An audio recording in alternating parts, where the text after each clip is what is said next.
Hello friends topper math by D N sir की class में आपका स्वागत है। तो फ्रेंड्स आज हम लोग देखेंगे क्लास 10 का मैथ, जो कि मात्र हम लोग को 260 प्रश्न पढ़ना है और इसमें के 45 क्वेश्चन ख़त्म हो चुके हैं। आज हम लोग क्वेश्चन नंबर 46 से लेकर के क्वेश्चन नंबर 50 तक के क्वेश्चन को सॉल्व करेंगे, जो कि इबारती क्वेश्चन ये है। 3 क्वेश्चन को कैसे सॉल्व किया जाएगा आइए ध्यान से देखिए और समझिए, ठीक है। और इन क्वेश्चन को एकदम मोस्ट इम्पॉर्टेंट मानते हुए इसको एकदम तैयारी करिए, यही आपके बोर्ड एग्जाम में आने वाला है, ठीक है दोस्तों। तो देखिए दोस्तों, क्वेश्चन नंबर 46 में देता है दो संख्याएं x तथा y हैं। दो संख्या हैं जिनका नाम क्या है, x तथा y। आगे क्या कहता है, y का आधा तथा x का योग 45 है। y का आधा किया जाएगा और उसमें x को जोड़ा जाएगा। योग माने क्या होता है, जोड़ना। तो कितना आएगा 45 मतलब 45, जबकि x का आधा तथा y का योग 55 है। जब x का आधा करेंगे और उसमें y को जोड़ेंगे तो कितना प्राप्त होगा, 55। संख्याएं ज्ञात कीजिए, x और y का मान ज्ञात करना है, ठीक है। तो आइए हम क्वेश्चन नंबर 45 का हल यहाँ पर शुरू करते हैं, 46 का। तो यहाँ क्वेश्चन नंबर 46 डाल के हल लिख लेते हैं।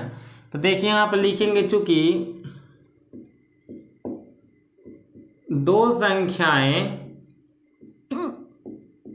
x तथा y हैं, दो संख्याएं x तथा y हैं, जिनमें y का आधा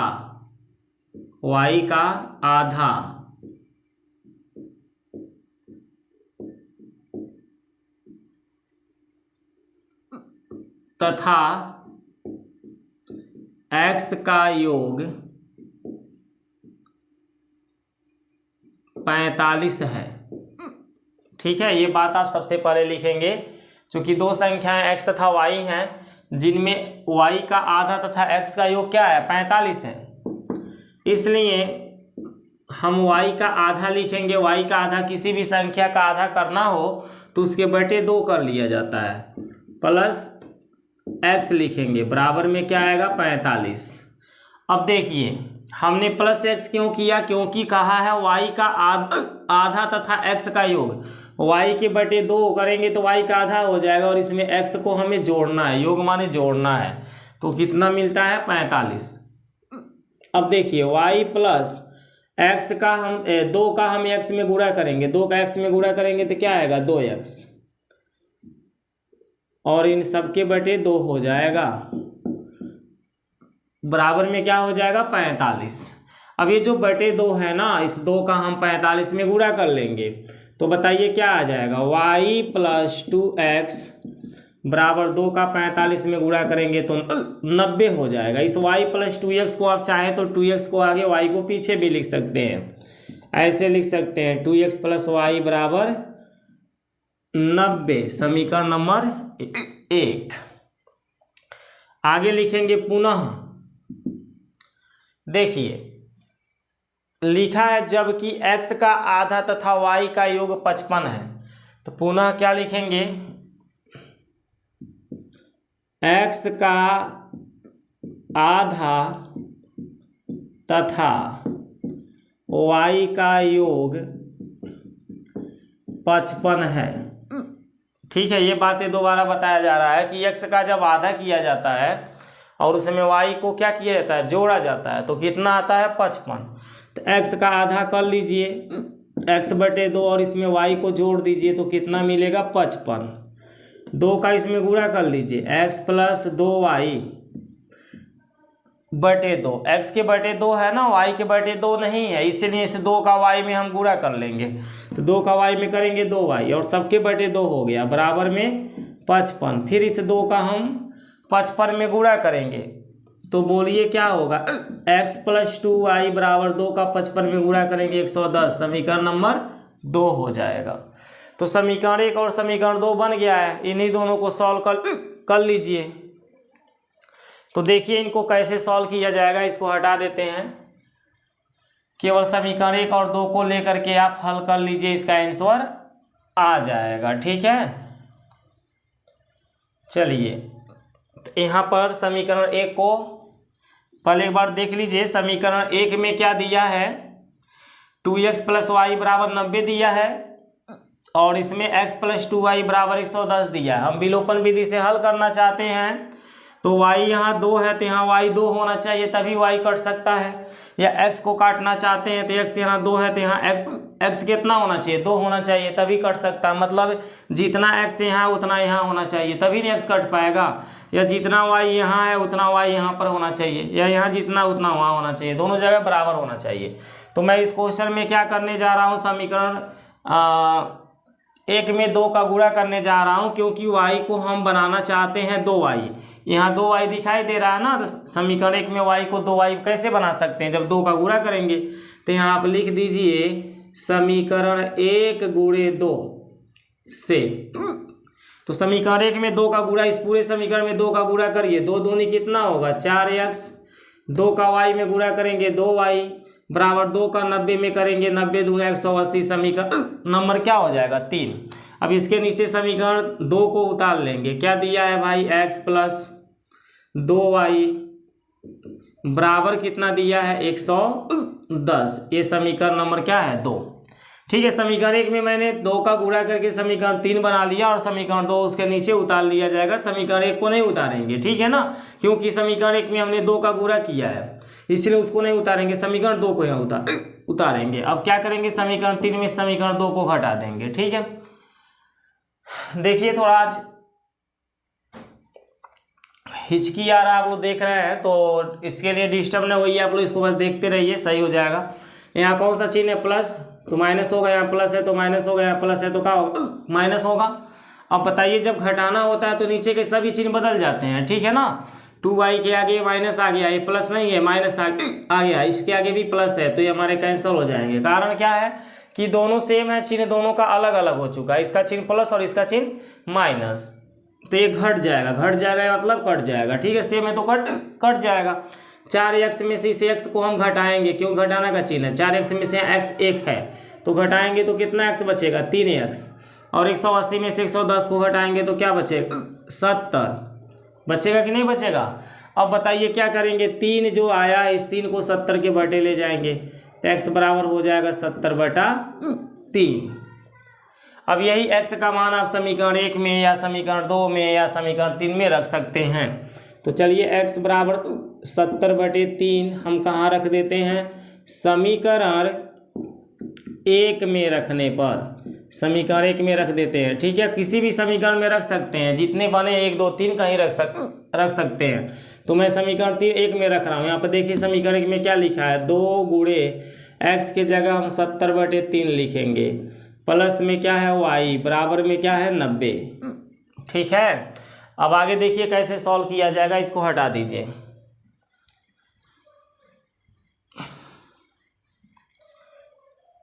देखिए 70 दूनी कितना होता है 140 होता है, बटे 3 + y बराबर में क्या है 90। अब 140/3 जो है ना ये प्लस में है और ये अचर संख्या है, तो इसको बराबर के उधर ले जाएंगे, क्योंकि बराबर के उधर देखिए अचर संख्या 90 दिख रहा है, तो ये अचर संख्या की तरफ जाएगा। ये y हमारा चर संख्या, इसका मान निकालना है तो ये बराबर के इधर ही रहेगा। बराबर के बाद आप 90 को लिख लेंगे और 140/3 उधर जाएगा तो यहाँ प्लस चिन्ह रहता है, कौन सा चिन्ह हो जाएगा माइनस हो जाएगा, पक्षांतर करने पे चिन्ह बदल जाता है। अब बताइए 3 का हम 90 में गुणा करेंगे, 3 9 27, 270 माइनस 140 बटे में 3 घटाना कर लीजिए, 270 में से 140 को घटाइए कितना बचेगा 130 बचेगा, और नीचे क्या रहेगा 3। तो y का मान 130/3 आ रहा है और x का मान 70/3 आ रहा है। ठीक है, आपका आंसर सही है कि गलत है तो आप जांच कर लीजिए किसी भी इक्वेशन से। क्या कहा था, y का आधा करेंगे और x को जोड़ेंगे तो 45 आएगा, तो y का मान कितना आया 130/3 आया। 130/3 का आधा क्या होता है बताइए, यहाँ कर लीजिए 130/3, इसका आधा करना है तो बटे 2 करेंगे ना, और उस देखिए y का मान 130/3 निकला। देखिए y का मान कितना निकला 130/3, तो हमने y का मान 130/3 लिख के उसका आधा कर लिया और उसमें x को जोड़ेंगे। x का मान कितना है बताइए, तो 70 है, तो इनको जब जोड़ा जाता है तो क्या मिलता है 45। चेक करिए 45 आ रहा है कि नहीं आ रहा है। ठीक है, 130 बटे इस 2 का 3 में गुणा हो जाएगा तो 3 गुणे 2 हो जाएगा, प्लस ये 70 बटे देखिए 3 लिखा है। ठीक है, 70 बटे कितना है 3। अब देखिए इस 2 से हम इसको काट देंगे कितना बार में 65 बार में। अब 65 के बटे यहाँ 3 बचा कि नहीं बचा, और 70 के बटे 3 है, दोनों को जोड़ लीजिए। 5 0 5 होता है, 7 6 13 होता है। अब बटे में 3 है, 3 से इसको काट दीजिए, 3 चौका 12, 3 पचे 15, 3 से ये 45 बार में कट जा रहा है। तो देखिए जब y का आधा और x को जोड़ा जा रहा है तो 45 यहाँ पर आ जा रहा है, यानी कि y और x के मान यही आएगा, x बराबर 70 बटा 3 और y बराबर 130 बटा 3। ये आपका आंसर हो जाएगा 130 बटा 3। ठीक है, यही आपका क्या होगा, इस क्वेश्चन का आंसर होगा। ठीक है, यहाँ पर आपका आंसर मैं चेक करके दिखाया हूँ कि सही है या गलत है। तो चलिए क्वेश्चन नंबर 46 खत्म होता है, 47 को देखते हैं। इसको हटा दीजिए।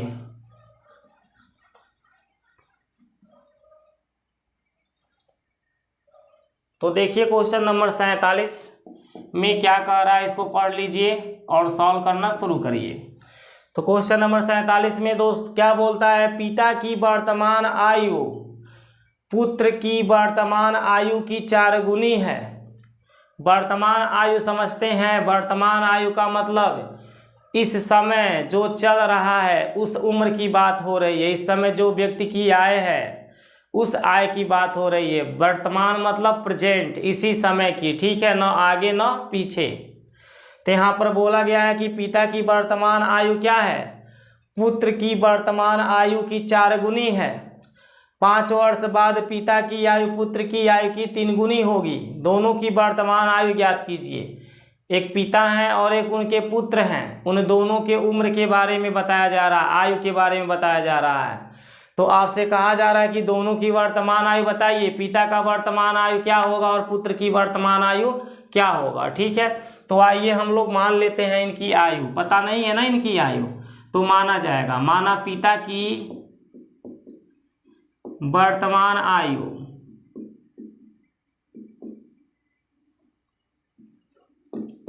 x वर्ष है।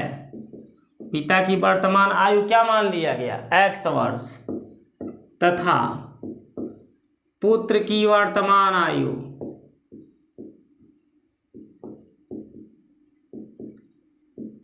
y वर्ष है। ठीक है, ये 2 चर राशि वाला रैखिक समीकरण का सवाल है, इसलिए 2 चर आपको x और y मानकर लगाना है। ठीक है, नहीं तो ये एक चर पर भी लग सकता है, केवल x मानकर या केवल y मानकर भी लग सकता है, लेकिन 2 चर राशि का सवाल है इसलिए 2 चर x और y का रहना जरूरी है। तो हमने क्या किया, पिता की वर्तमान आयु x माना और पुत्र की वर्तमान आयु y माना। इस समय हम मान लिए हैं कि पिता की उम्र x है और पुत्र की आयु क्या है, y है। क्वेश्चन में देखिए क्या कहता है, यहाँ प्रश्नानुसार लिख लीजिए। प्रश्नानुसार में देखिए, पिता की वर्तमान आयु पुत्र के वर्तमान आयु की 4 गुनी है। तो यहाँ आप लिखेंगे चूंकि पिता की वर्तमान आयु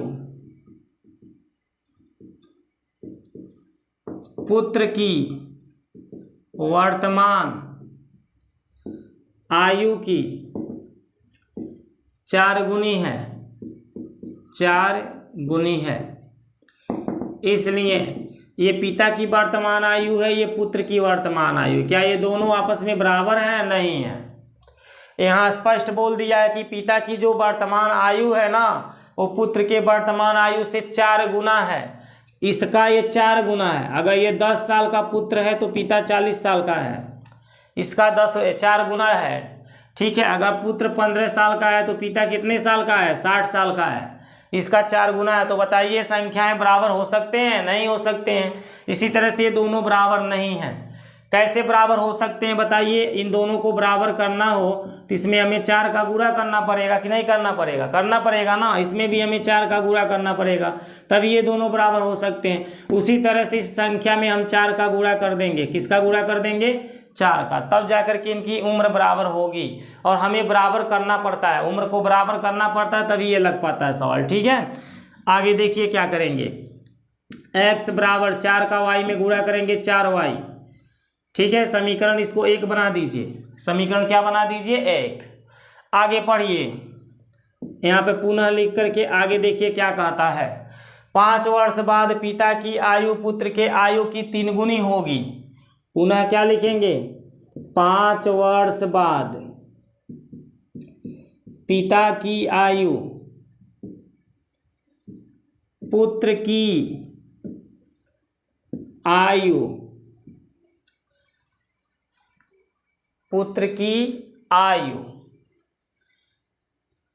की 3 गुनी होगी। 5 वर्ष बाद पिता की आयु पुत्र की आयु की क्या बोला है? 3 गुनी होगी। 3 गुनी होगी। ठीक है, कितना वर्ष बाद? 5 वर्ष बाद। अब से 5 वर्ष बाद। तो प्रेजेंट में, वर्तमान में पिता की उम्र कितनी है? x साल है। तो 5 साल बाद इसका उम्र कितना होगा? x + 5 हो जाएगा। हो जाएगा नहीं हो जाएगा? प्रेजेंट मतलब वर्तमान में पुत्र का उम्र कितना है? y। 5 साल बाद इसका उम्र कितना हो जाएगा? y + 5 हो जाएगा। समझ रहे हैं ना?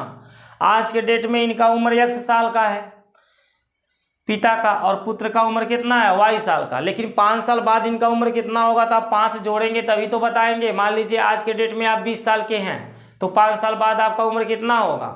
तो आज के डेट में 20 साल हैं, तो 5 साल ऐड करके बताएंगे कि नहीं बताएंगे? उसी तरह से इनमें हम 5 साल जोड़ेंगे।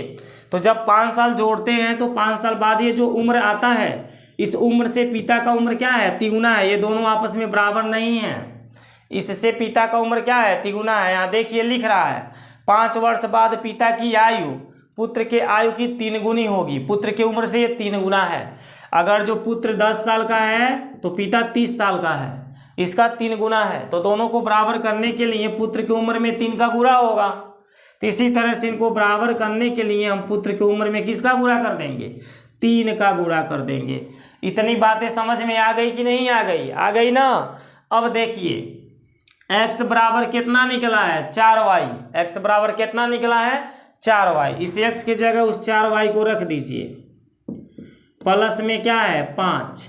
3 का y में गुणा कर लीजिए। 3y + 3 = कितना होता है? 15। यहाँ लिख दीजिएगा समीकरण 1 से। कहाँ से हो गया है? समीकरण 1 से x का मान हमने 4y ला के रख लिया है। अब देखिए बराबर की उधर भी y है, बराबर की इधर भी y है। बराबर की इधर तुम्हारा अचर संख्या 5 है, बराबर की उधर अचर संख्या 15 है। तो हम अचर संख्या को बराबर के एक तरफ ले जाएंगे और y वाले को बराबर के एक तरफ लाएंगे, जिन्हें चर संख्या कहते हैं। तो यहाँ पर लिखेंगे 4y और इस 3y को बराबर की इधर ले आएंगे तो माइनस का 3y। बराबर के बाद कौन बच रहा है? 15। ये +5 जब उधर जाएगा तो -5 होगा। घटाना कर लीजिए 4y में से 3y को, तो y बचेगा। 15 में से 5 घटाएंगे तो क्या बचेगा? 10। तो y का मान 10 आ जाएगा। अब यह y का मान 10 हम समीकरण 1 में ला करके रख दें तो x का मान निकल जाएगा। तो यहाँ लिख दीजिए y बराबर 10 समीकरण 1 में रखने पर। समीकरण 1 में रखने पर अब बताइए x बराबर क्या लिखा है? 4y लिखा है। तो आप लिखेंगे 4 गुणे y का मान कितना निकला है? 10। तो यहाँ 10 रख दीजिए। 10 में 4 का गुणा करेंगे, 10 चौका कितना मिलेगा? 40। यानी जो पिता की वर्तमान उम्र है वो कितनी है? 40 वर्ष। और जो पुत्र का वर्तमान उम्र है वो कितना है? 10 वर्ष। यहाँ लिख लीजिए पिता की वर्तमान आयु कितनी है? 40 वर्ष। और नीचे लिख लीजिए पुत्र की वर्तमान उम्र या आयु कितनी है? 10 वर्ष। यही आपका क्या हो जाएगा? आंसर हो जाएगा। ठीक है, समझ में आ रही है? तो चलिए क्वेश्चन नंबर 48 को देखते हैं। इसको भी समाप्त हो गया। आगे 48 में देखिए भाई क्या कहता है, उसको कैसे सॉल्व करेंगे। इसको हटा देते हैं। एक बार आप क्वेश्चन को ध्यान से देखिए और एक बार अपने स्वयं लगाइए देख करके। ठीक है, रिवीजन कर लीजिए और इसको एक बार फिर लगाइए अपने, देखिए आपको याद हो जाएगा कैसे लगेगा। क्वेश्चन नंबर 48 को देखिए ध्यान से। दो संख्याओं का योगफल 85 है। संख्या जानते हैं, गिनती में के जो नंबर होते हैं उनको संख्या कहते हैं। तो कोई दो गो संख्या है जिनको जोड़ा जाता है तो कितना आता है? 85 आता है। यदि बड़ी संख्या छोटी संख्या के 4 गुने से 5 अधिक है, बड़ी संख्या छोटी संख्या के 4 गुने से कितनी अधिक है? 5 अधिक है। तो संख्याएं ज्ञात कीजिए, वह संख्याएं आपको ज्ञात करना है। तो आप मान लीजिए कि वह दोनों संख्या x और y हैं। माना दो संख्या x तथा y हैं। ठीक है, यहाँ बोला ना दो संख्याओं का योगफल 85 है। तो कोई दो संख्या है जिनको जोड़ा जाता है तो 85 आता है। अब वह दो संख्या कौन है आपको पता नहीं है ना, हमें पता है। यहाँ जब हल किया जाएगा तब पता चलेगा कि वो दोनों संख्या कौन है जिनको जोड़ने पे 85 आ रहा है। तो हम मान लेंगे कि वह दो संख्या x और y हैं। अब प्रश्नानुसार में आ जाइए। प्रश्नानुसार का मतलब समझते हैं? प्रश्नानुसार का मतलब होता है प्रश्न जो कह रहा है अब उसके अनुसार काम होने जा रहा है। तो यहाँ हम लिखेंगे चूंकि दो संख्याओं का योगफल 85 है, इसलिए दो संख्या है कौन? x और y हैं। इन्हीं दोनों का योगफल क्या है? 85। समीकरण नंबर 1 बन के तैयार हो गया। ये x और ये y दोनों को जोड़ा जाता है तो क्या आता है? 85। आगे बढ़िए। पुनः बड़ी संख्या छोटी संख्या के 4 गुने से 5 अधिक है। तो यहाँ लिख दीजिए पुनः बड़ी संख्या छोटी संख्या, बड़ी संख्या छोटी संख्या के 4 गुने से 5 क्या है? अधिक है। इसलिए अब क्या कंडीशन होगा? बड़ी संख्या छोटी संख्या के 4 गुने से 5 अधिक है। आप x और y में एगो बड़ी संख्या मान लीजिए कि ये x बड़ी संख्या है और y क्या है? छोटी संख्या। तो चलिए x यदि बड़ी संख्या है, y यदि छोटी संख्या है, तो इनमें कंडीशन क्या है? ये जो बड़ी संख्या है ना, छोटी संख्या के 4 गुने से, इसका 4 गुने जब करेंगे और मन 5 जोड़ेंगे तब इसके आप बराबर पहुंच पाएंगे। समझ रहे हैं? जैसे मान लीजिए हम कह दें कि y का जो मान है, छोटी संख्या जो है ये हमारा 10 है। छोटी संख्या कितनी है? 10। तो बताइए बड़ी संख्या क्या निकलेगा? तो इसके 4 गुने, इसका क्या करेंगे? 4 गुना। तो इसका 4 गुना करेंगे तो 40 आएगा और 5 को जोड़ेंगे तो क्या आएगा? 45। यानी x का मान उस समय 45 आएगा। छोटी संख्या के 4 गुने से 5 अधिक करेंगे तब जाके बड़ी संख्या निकल के आएगी। ये है बड़ी संख्या का कंडीशन। तो यहाँ पर x और y को हम बराबर करना चाहते हैं। बताइए, तो इससे ये 4 गुने से 5 ज़्यादा है ना, तो इसमें हम 4 का गुणा करा देंगे और उसमें 5 को क्या करेंगे? जोड़ देंगे। जब इसमें 4 का गुणा करके 5 जोड़ेंगे तो इसके बराबर आप हो जाएंगे। ठीक है। ऐसे भी देखिए बड़ी संख्या लिख देंगे। छोटी संख्या के 4 गुने, छोटी संख्या का 4 गुना कर लीजिए से 5 अधिक कर रहा है तो इसमें 5 को बढ़ा दीजिए, जोड़ दीजिए, ऐसे आपका हो जाएगा। अब बताइए y को हम बराबर किधर लाएंगे? तो x माइनस क्या होगा? 4y बराबर में 5। समीकरण नंबर 1 क्या हो जाएगा? 2। समीकरण 1 को नीचे उतार लीजिए तो x प्लस y बराबर 85। समीकरण नंबर कौन है भाई? 1 है। अब दोनों को घटा दीजिए समीकरण 2 में से 1 को। जब घटाएंगे तो x का चिन्ह यहाँ प्लस है, माइनस में हो जाएगा। y का चिन्ह प्लस है, माइनस में हो जाएगा। 85 का चिन्ह प्लस है, माइनस में हो जाएगा। ठीक है, ये 85 है आपका। x देखिए कट जाएगा, क्यों? क्योंकि यहाँ x प्लस में है और यहाँ माइनस में है, इसीलिए। y देखिए यहाँ माइनस है, यहाँ 4y भी माइनस है, दोनों माइनस में है तो यहाँ माइनस के 5y आएगा। 5 में से 85 को घटाएंगे तो -80 आएगा। माइनस माइनस कट जाएगा, 5 से 80 16 बार में कटेगा। तो y बराबर बताइए कितना निकला? 16। अब ये जो y बराबर 16 निकला है, समीकरण 1 2 में कहीं रख सकते हैं। तो हम ये y बराबर 16 समीकरण 1 में रख दे रहे हैं। y बराबर 16 कहाँ रख दे रहे हैं? समीकरण 1 में रखने पर, ठीक है, ये आपको लिखना पड़ेगा। तो चलिए समीकरण 1 में देखिए क्या लिखा है, x लिखा है प्लस y लिखा है, तो y की जगह आप 16 लिखिएगा, बराबर में क्या लिखाएगा भाई? 85। अब 16 को बराबर के उधर भेजेंगे तो ये +16 उधर जाके क्या बनेगा? -16 बनेगा, यानी x बराबर होगा 85 - 16। x बराबर 85 में से 16 को घटाइए, 15 में से 6 गया 9, 7 में से 1 गया 6। x का मान 69 आ रहा है और y का मान 16 आ रहा है। अब बताइए संख्या क्या निकली? यहाँ लिख दीजिए अतः संख्याएं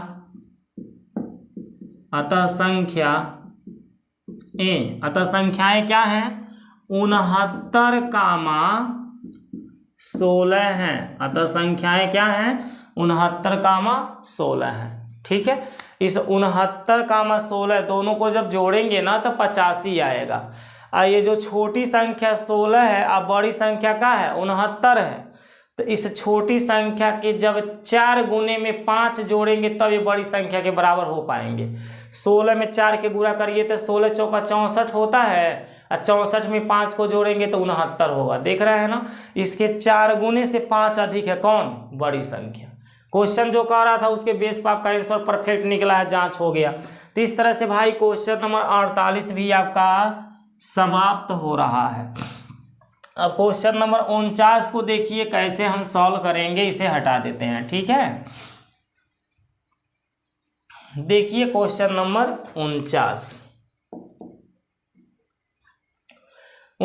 नंबर क्वेश्चन में कह रहा है 2 अंकों की एक संख्या। इतना का पहले मतलब समझिए कि 2 अंकों की संख्या क्या होती है। तो जो गिनती में के नंबर होते हैं 10 से लेकर के 99 तक के जो नंबर होते हैं, इन सभी में 2 अंक होते हैं। कितने अंक होते हैं? 2 अंक।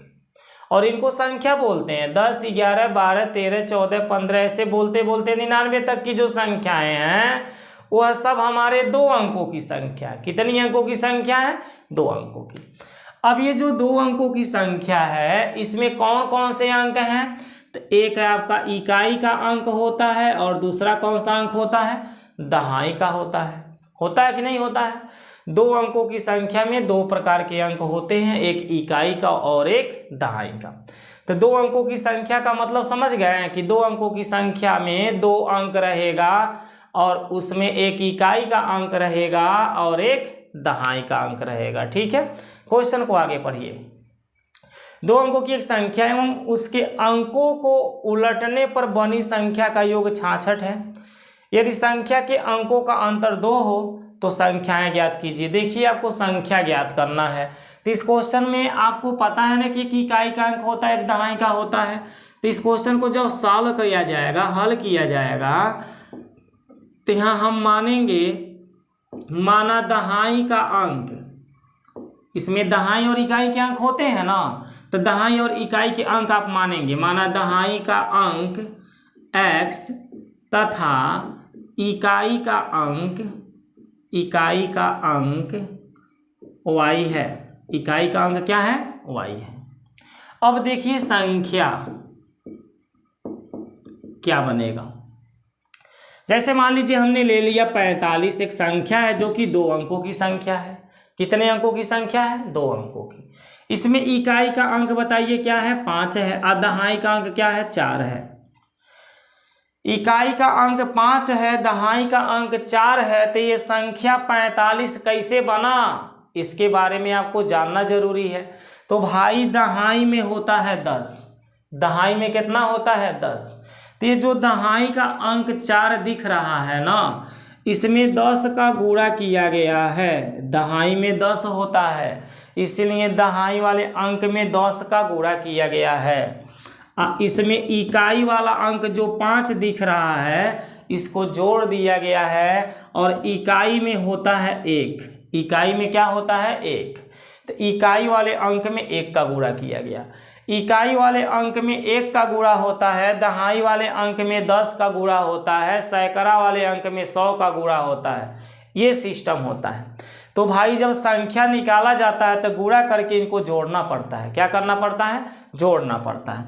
अब इनको जरा सा जोड़ के देखिए तो 10 का 4 में गुणा होगा तो 40 आएगा। अब 5 का 1 में गुणा होगा तो 5 आएगा। दोनों को जोड़ेंगे तो 45 आएगा। आपका संख्या देखिए 45 निकल गया। तो कैसे निकला है आपको पता है? दहाई वाले अंक में 10 का गुणा हुआ है, इकाई वाले अंक में 1 का गुणा हुआ है और दोनों को जोड़ दिया गया है। तो उसी तरह से यहाँ जो दहाई वाला अंक है ना x, उसमें 10 का गुणा होगा तब संख्या पता चलेगा। तो भाई x में जब 10 का गुणा आप करेंगे तो 10x आएगा। इकाई वाले अंक में 1 का गुणा करना है, y में 1 का गुणा करेंगे तो y एक अन्य का आएगा, y आएगा। और इनको हम जोड़ देंगे तो संख्या हमें प्राप्त हो जाएगा 10x + y। ठीक है, यही आपकी संख्या है। जब दहाई का अंक x रहेगा, इकाई का अंक y रहेगा तो संख्या क्या निकलेगी? 10x + y। इस बात को भूलिएगा मत। ठीक है, आगे बढ़ते हैं। प्रश्नानुसार में चलिए, यहाँ लिख लीजिए प्रश्नानुसार। चलिए प्रश्नानुसार में देखिए, 2 अंकों की एक संख्या एवं उसके अंकों को उलटने पर बनी संख्या का योग 66 है। तो यहाँ पर आप चूंकि में इस बात को लिख लीजिएगा, चूंकि 2 अंकों की एक संख्या एवं उसके अंकों को पलटने पर बनी संख्या का योग क्या है? 66 है। सुन रहे हैं ना? जितना बोल रहे हैं उतना यहाँ हिंदी आप लिख लीजिएगा। ठीक है, इसलिए से यहाँ समझिए 2 अंकों की एक संख्या, 2 अंकों की एक संख्या क्या बनी है बताइए तो? 10x + y बना है। 2 अंकों की एक संख्या क्या बनी है? 10x + y। अब कह रहा है कि इसके अंकों को पलट दिया जाए, जो x है वो y के जगह चला जाए और जो y है वो x के जगह चला जाए। x और y का स्थान आपस में बदल दीजिए, अंकों को पलट दीजिए, अदल बदल कर दीजिए। तो y यहाँ आ जाएगा तो बताइए क्या हो जाएगा? 10y। x यहाँ आ जाएगा तो +x हो जाएगा। होगा कि नहीं होगा? अंकों को पलटने पर जो संख्या बन रही है उसका नाम है 10y + x। इन दोनों संख्याओं का योगफल कितना आता है? 66। यही तो लिखा है, 2 अंकों की एक संख्या एवं उसके अंकों को उलटने पर मतलब अंक जो है अदल बदल हो जाते हैं, उलट जाते हैं। तो उलटने पर जो संख्या बन रही है उसका योग कितना है? 66 है। तो इस तरह से आप लिखेंगे।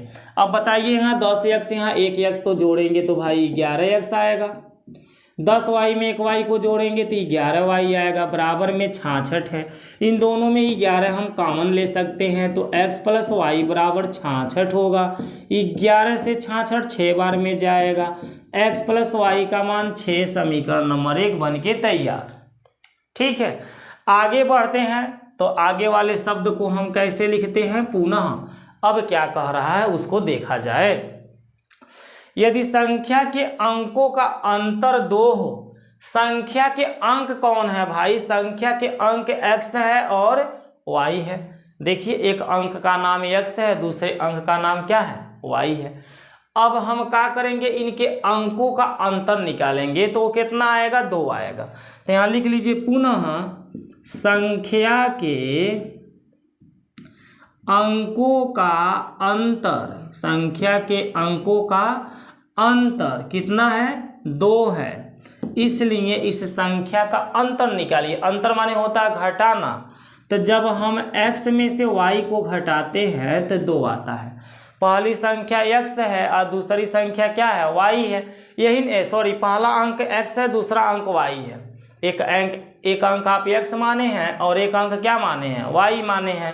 तो जब इन अंकों को हम घटाते हैं तो अंतर कितना आता है? 2। क्वेश्चन वाला कह रहा है। ठीक है ना? तो x में से y को घटा देंगे, 2 आएगा। ये समीकरण नंबर 2 हो जाएगा। इसके नीचे समीकरण 1 को उतार लीजिए तो x + y = 6, समीकरण नंबर 1। दोनों को जोड़ लीजिए, समीकरण 2 और 1 को क्या करिए? जोड़ लीजिए। जब जोड़ेंगे तो y आपका साफ हो जाएगा, क्योंकि चिन्ह दोनों का अलग अलग है। और x को जोड़ेंगे तो 2x होगा, और 6 में 2 को जोड़ेंगे 8 होगा। 2 से 8 4 बार में जाएगा, x की वैल्यू 4 प्राप्त हो जाएगा। अब यह x की जो वैल्यू 4 आया है समीकरण 1 में या 2 में कहीं रख सकते हैं, y का मान निकल जाएगा। तो x बराबर 4 मैं समीकरण 1 में रख दे रहा हूँ। x बराबर 4 समीकरण 1 में रखने पर चलिए, तो समीकरण 1 के पास यही है ना समीकरण 1, इस x के जगह हमको क्या लिखना चाहिए भाई 4 प्लस में y बराबर में 6। अब 4 को उधर भेज दीजिए तो बताइए y बराबर 6 माइनस 4 होगा, y बराबर घटाना से 2 आएगा। तो x का मान 4 निकला, y का मान क्या निकला 2। अब हमको बताना है क्या इस क्वेश्चन में, बताइए संख्या ज्ञात कीजिए। तो संख्या बताइए आपने क्या निकाला था 10x प्लस y, तो यहाँ लिख लीजिए संख्या बराबर 10x प्लस वाई, 10 गुणे x के मान 4 और y के मान कितना निकला है 2। 10 में 4 का गुणा करेंगे 40 और मन 2 के जोड़ेंगे तो बनेगा 42। यही है आपकी संख्या। वह संख्या कौन है भाई 42 है। कौन है 42 है। समझ में आ गया। तो इस तरह से हम क्वेश्चन नंबर 49 को सॉल्व करेंगे। बहुत इंपॉर्टेंट ये क्वेश्चन है 49 नंबर का। संख्या से रिलेटेड क्वेश्चन 100% आपके बोर्ड एग्जाम में पूछेगा, इस बात को मत भूलिएगा, ठीक है। एकदम एक रट जाइए कैसे लग रहा है, संख्या से रिलेटेड क्वेश्चन आना ही आना है। आइए क्वेश्चन नंबर 50 को देखते हैं। क्वेश्चन नंबर 50 में कहता है किसी त्रिभुज के तीनों कोणों का अनुपात। त्रिभुज में 3 कोण होते हैं कि नहीं होते हैं? होते हैं ना। त्रिभुज में 3 गो भुजा होती है और 3 गो कोण होते हैं। तो हमने आपके सामने यहाँ एक त्रिभुज बना दिया ABC, त्रिभुज का नाम रख दिया ABC। अब इसके 3 कोण कौन है? एगो A है, एगो B है और एगो C है, ठीक है ना। तो इन तीनों कोणों में जो अनुपात दिया है वो कैसा दिया है? 1:2:3 है। कोणों की माप ज्ञात कीजिए। इनमें अनुपात 1:2:3 दे दिया है और आपसे कहता है कि इन कोणों के माप बताइए कितने कितने डिग्री के ये कोण हैं। तो बहुत ही इजी ये क्वेश्चन है। जब भी कोणों में अनुपात दे देता है तो आपको अनुपातिक गुणांक x मान लेना है। क्या मान लेना है बताइए? अनुपातिक गुणांक x। तो यहाँ लिख लीजिए माना अनुपातिक गुणांक x है। माना अनुपातिक गुणांक क्या है? x है। प्रश्नानुसार में आइए, चूंकि त्रिभुज के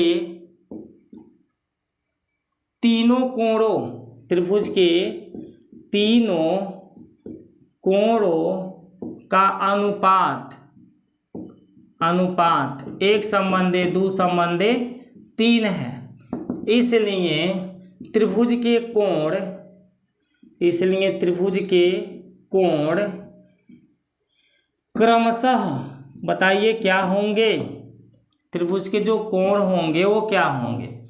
तो हमने बताया अनुपातिक गुणांक x मान लीजिए, उससे क्या रिस्पांस मिलेगा? पहला कोण आपका 1x हो जाएगा, दूसरा कोण 2x हो जाएगा, तीसरा कोण 3x हो जाएगा। अब भाई x के आगे 1 नहीं लिखाता है, छिप जाता है, तो इसको हम खाली x ही कहेंगे। तो जो पहला कोण है वो x हो गया, दूसरा आपका 2x हो गया, तीसरा आपका 3x हो गया। अब यहाँ लिखेंगे इसमें त्रिभुज के कोण x 2x 3x हैं, ये बनेंगे। समझ में आ गया ना। अब बताइए त्रिभुज के इन कोणों को जब जोड़ा जाता है तीनों को, तो इनका योग कितना होता है? 180 होता है। तो आप यहाँ हिंदी में लिख लीजिए, चूंकि हम जानते हैं कि त्रिभुज के तीनों अंतः कोणों, अंतः समझ रहे हैं, अंदर वाला कोण है इसलिए अंतः कहते हैं। हम जानते हैं कि त्रिभुज के तीनों अंतः कोणों का योगफल समझ रहे हैं ना, जोड़ को कहते हैं, ठीक है। तीनों अंतः कोणों का योगफल 180 डिग्री होता है। कितना होता है? 180 डिग्री होता है। इसलिए जब हम तीनों इन कोणों को जोड़ेंगे ना, तो इनका मान कितना आएगा? 180 आएगा। तो जोड़ लीजिए x + 2x + 3x बराबर 180। 3 दूनी 5 कितना हो जाएगा 6x बराबर 180। 6 से 180 30 बार में कटेगा तो x का मान 30 आएगा। और जैसे ही x का मान 30 आएगा तो इन कोणों को आप निकाल सकते हैं। अतः त्रिभुज के कोण बताइए क्या होंगे। तो त्रिभुज के जो कोण है वो x है। एक कोण क्या है x, और x का मान कितना आया है 30, तो यहाँ पे लिख देंगे 30 डिग्री। दूसरा बताइए क्या था 2x, x का मान 30 आया है ना, तो इसे 30 में 2 का गुणा हो जाएगा। 30 दूनी कितना हो जाएगा 60 डिग्री। तीसरा क्या है 3x, तो x के मान यहाँ आप क्या रखेंगे 30, और 30 का 3 में गुणा करेंगे तो 30 3 कितना हो जाएगा 90 डिग्री। तो त्रिभुज के जो कोण होगा वो कितना होगा 30 डिग्री, 60 डिग्री और 90 डिग्री का होगा। समझ में आ गया। तो इस तरह से ये क्वेश्चन आपके 50 कंप्लीट होता है। उम्मीद करते हैं दोस्तों कि 46 नंबर से 50 नंबर तक के क्वेश्चन आपको भली बात समझ में आया होगा। यदि क्वेश्चन आपको समझ में आता है तो एक बार कमेंट करके अवश्य बताइए कि हमें क्वेश्चन समझ में आ रहा है सर, आगे ऐसे ही पढ़ाइए। अगर नहीं समझ में आता है तो भी कमेंट करके बताइए कि हमें यहाँ पे समझ में नहीं आता है, तो उसे आपको हम दोबारा समझा देंगे, ठीक है। और यदि क्वेश्चन समझ में आ रही है तो तुरंत आप लोग वीडियो को लाइक करिए, शेयर करिए, सब्सक्राइब करिए, अपने दोस्तों को बताइए शेयर करके, ताकि जो वो लोग भी पढ़ें और अच्छे से अच्छे रिजल्ट प्राप्त करें हाई स्कूल के बोर्ड एग्जाम में, जिससे उनकी उज्जवल भविष्य बने। ठीक है दोस्तों। अच्छा दोस्तों, नमस्कार।